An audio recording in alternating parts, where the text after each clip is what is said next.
Hey there, everyone, and welcome to Pour and Explore, a wine, food, and travel podcast. I'm your host, Nick Elliott, the wine guy.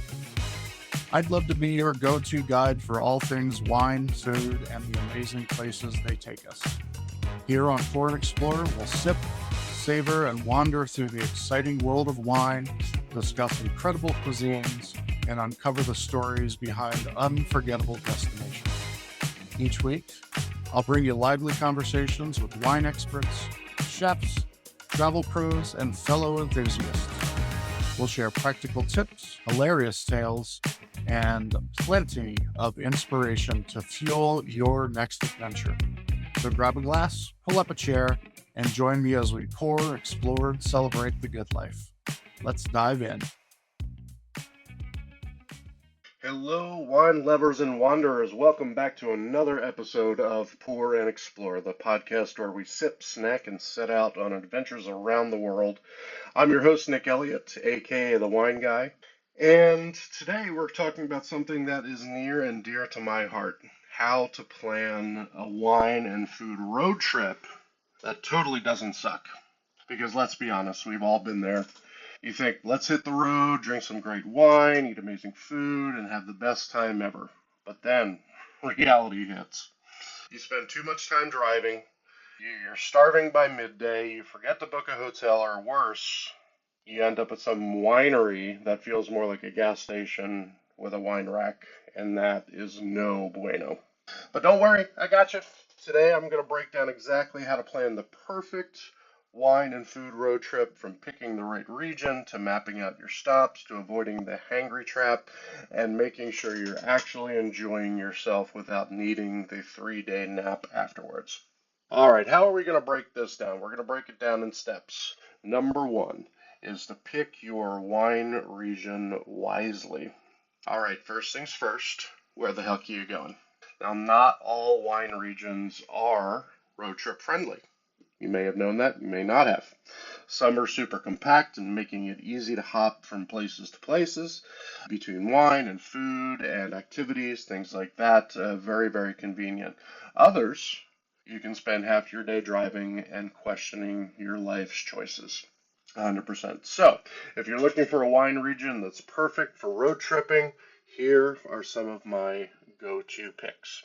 First and foremost, let's start in California, my home state. I've made wine here in California for many, many years. I've been to all of these places, and these 3 locations that I'm going to tell you about are perfect and easy to navigate for someone wanting to do a wine trip, road trip, and see a lot of things, eat a lot of great places, and have an awesome time doing it. First and foremost is Paso Robles. Paso Robles is right there in the central coast of California. It's a little bit off the coast. It's about 45 minutes inland. And there are so many wineries within a small geographical area, along with restaurants and activities and all kinds of wonderful things. You really can't beat Paso Robles. Some of my favorite wineries are located in Paso. If you want to know what those are, hit me up in the comments, and I'd be happy to share some of my favorites with you. Just south of Paso Robles is Santa Barbara. So some great places in Santa Barbara County are Los Olivos, Santa Ynez, Buellton. Really, really great wine spots and food spots on top of it. Great places, easy to navigate. And then we go a little bit further north up into, you've heard me talk about Sonoma several times on this podcast, and I absolutely prefer Sonoma over Napa. I find it less Disneyland-like. Great wines coming out from Napa. I don't knock them, but for a more down-home friendly experience, check out Sonoma. Different wines, of course, but the experience is absolutely wonderful. Places like Healdsburg are absolutely amazing. Sebastopol, wonderful, wonderful place. I definitely highly recommend all of these 3 places. Now, the beautiful thing about these regions that I'm talking about is not only do you have great wineries and tasting rooms that are all in close proximity to one another, but you're going to have amazing food options as well, all within a very, very short distance. And that's what this is all about. You've heard me talk in a previous episode about getting the most bang for your buck. Cruising is absolutely one way to do that. Road tripping is another great way to get the most bang for your buck, see a lot of things, meet great people, eat awesome food, and most importantly, drink great wine. So let's go a little bit further north, and one of my favorite places. I had the awesome opportunity to visit Willamette Valley this past summer in 2024 and had an amazing time. Awesome wineries, one of my favorite places for Pinot Noir, of course, and one of my favorites is Pinot Noir Rosé, and the Pinot Noir Rosés coming out of Willamette are absolutely awesome. And then you go a little bit further, and you're going to run into the Columbia River Gorge up in Washington, and Walla Walla as well. If you are a Pinot Noir fan, Cabernet Sauvignon fan, these are some of the up and coming regions that I highly, highly recommend visiting. I took a beautiful ride through the Columbia River Gorge this past summer when I visited that region. Had such a great time, saw so many beautiful things, and ate a lot of really, really great food, and of course had some awesome wine experiences. So I definitely highly recommend doing that. Willamette, is right outside of Portland. It's a 45 minute drive outside of Portland. So, make Portland your hub. Go down to Willamette, which is just a short drive away, out to Columbia Gorge. Now, Walla Walla is a little bit further away, but if you make a few-day plan of it, I know you're going to love enjoying that region for the awesome wines that they're producing, up-and-coming winemakers, and great restaurants. Let's go to the East Coast.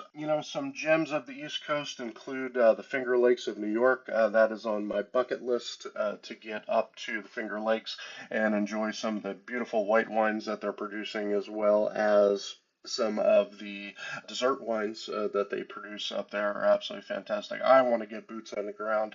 I want to run through that area, and I'm hoping, crossing my fingers, that I'm going to get an opportunity to do that this summer when we go to the East Coast and travel up through that region into Canada.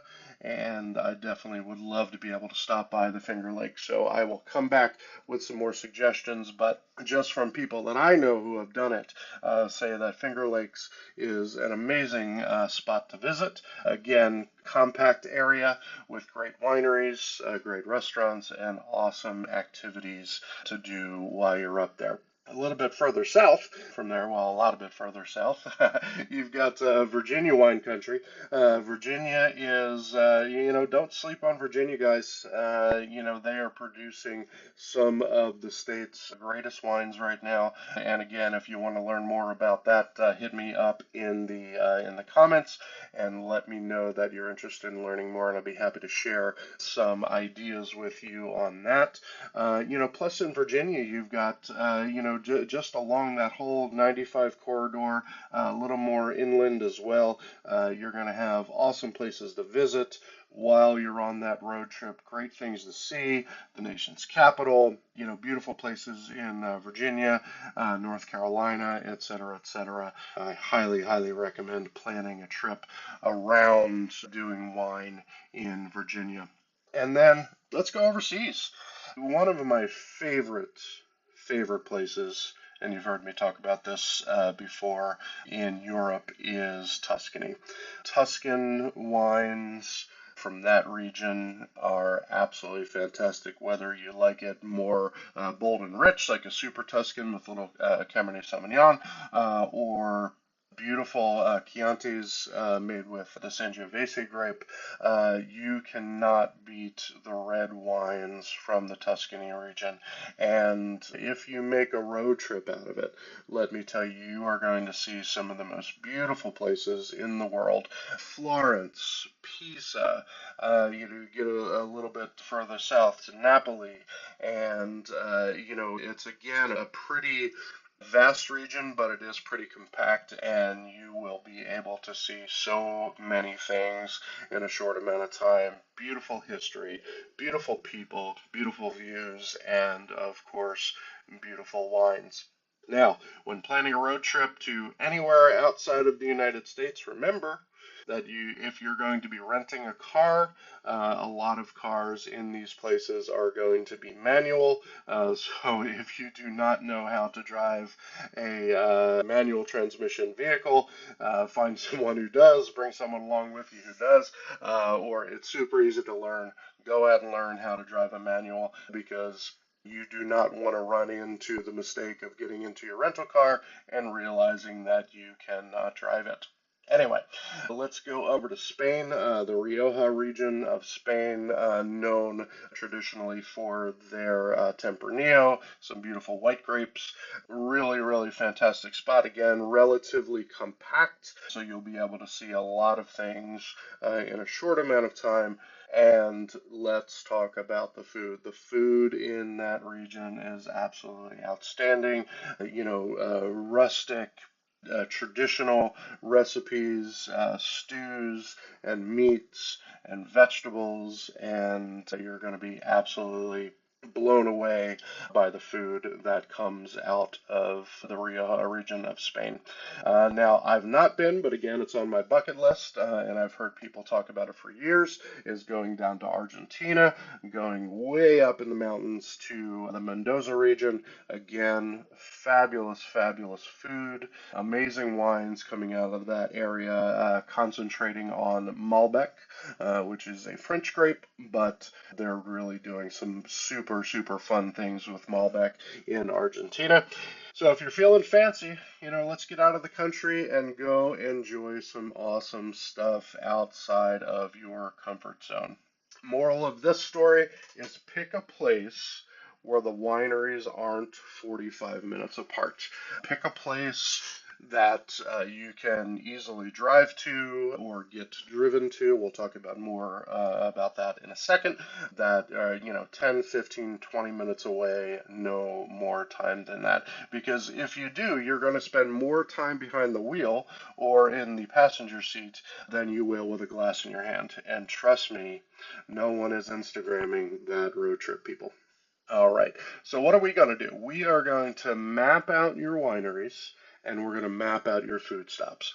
We want to figure out all of this in advance because if you don't, it's not going to be fun doing it at the last minute. So, you've got your destination. Now, how do we make sure that you absolutely enjoy it? My first piece of advice is limit yourself to 3 wineries per day.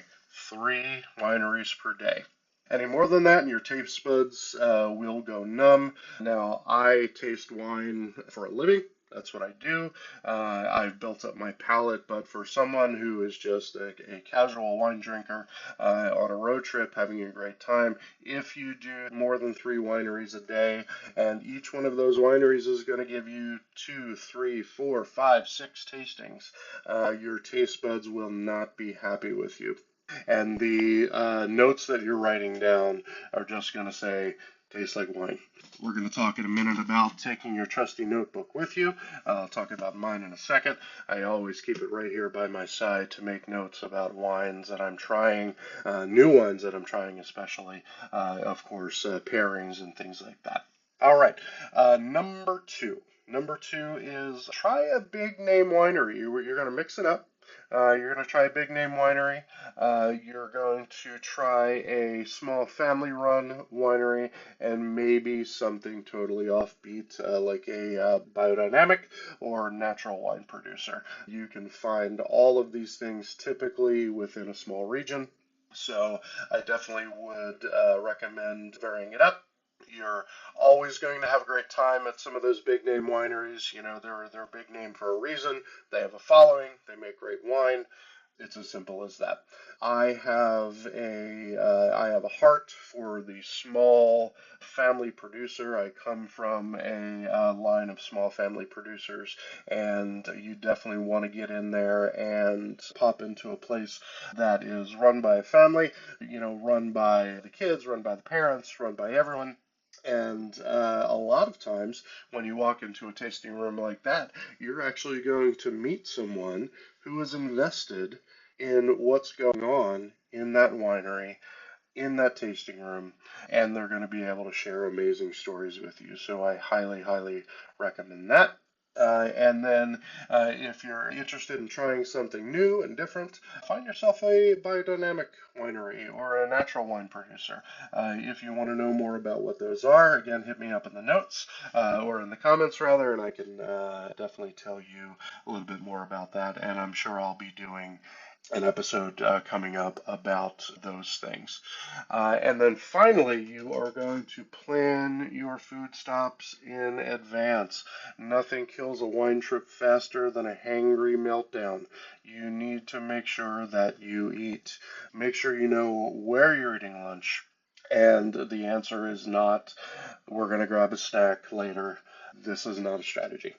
And I would be remiss if I did not mention that a lot of places, especially those small family-owned places that we were just talking about, will allow you to bring in a picnic with you. Bring your own food, stop at the grocery store. A lot of places like Napa, Sonoma, Paso Robles, I know for sure have snack boxes that you can pick up, great charcuterie boards, things like that. Again, make sure you plan that out in advance. Pack your picnic in advance.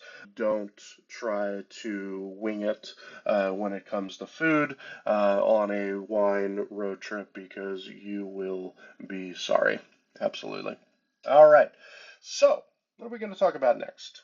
Of course, we're on a road trip. I would love for that road trip to be more than one day. So, if it is going to be more than one day, where are you going to stay? Where are you going to be crashing for the night? Because I don't know about you, but nothing ruins a wine trip faster than ending the day at a weird motel because you didn't plan in advance, flickering lights, questionable smells, and so on. So, in addition to planning what wineries you're going to, planning your food, let's pick out where you're going to stay for that overnight or those overnights. Best options, vineyards. A lot of places have glamping tents, have trailers, have guest rooms, B&Bs, all of that type of stuff. So my personal preference would be to stay on a winery. You're going to have an amazing experience on the ground with the people, waking up in a vineyard. Yes, please. Absolutely. Just outside of the winery itself, you're going to find wine country inns. These are usually small, boutique type hotels that have awesome amenities, are in close proximity to where you're going to be traveling. And if you choose wisely, you can pick one of these little places to stop at the end of the day. If we're traveling north, for example, at the northern end of where your day is going to end, and then on day two, you can get up and just keep traveling to where you're going. Hotels, of course, are fine and great. You can definitely do one of that, but please don't discount Airbnbs as well. Airbnbs, VRBO, you can find a lot of great spots in wine country. I've stayed at a lot of them. They're always awesome. There's always a bottle of wine waiting for you, knock on wood, and these are great for groups. If there's going to be 3+ of you going on this road trip, I highly recommend looking into an Airbnb. And pro tip, if your last winery of the day is a 45-minute drive from your hotel, you messed up. Again, make everything within close proximity to one another. All of the wineries that you're going to, all of the food stops you're going to be making, and of course, the place you're going to be staying at the end of your day. Make sure that it is in decent proximity to where you are going to be enjoying yourself. Now, again, I would be ashamed if I didn't talk a little bit about how to maximize on making this a safe trip. Let's talk about it. Look, I love wine. You love wine, but let's not be dumb about it. You need to plan so you're not the person trying to walk off 4 tastings before getting behind the wheel. Make sure that you have a designated driver. Maybe you're renting or booking a driver or something like that. Let's not be dumb about it. Let's make sure that we're being safe for you, for everyone else in your party, and of course, everyone around you. Here are some ideas for staying safe on this road trip, this wine road trip. Let's rotate our designated drivers. It's not going to be great for everyone. I should throw in there that at every tasting room you go to, you will have the option of spitting. Do not discount the spit factor in going to tasting rooms. You can enjoy the wine without getting overly intoxicated.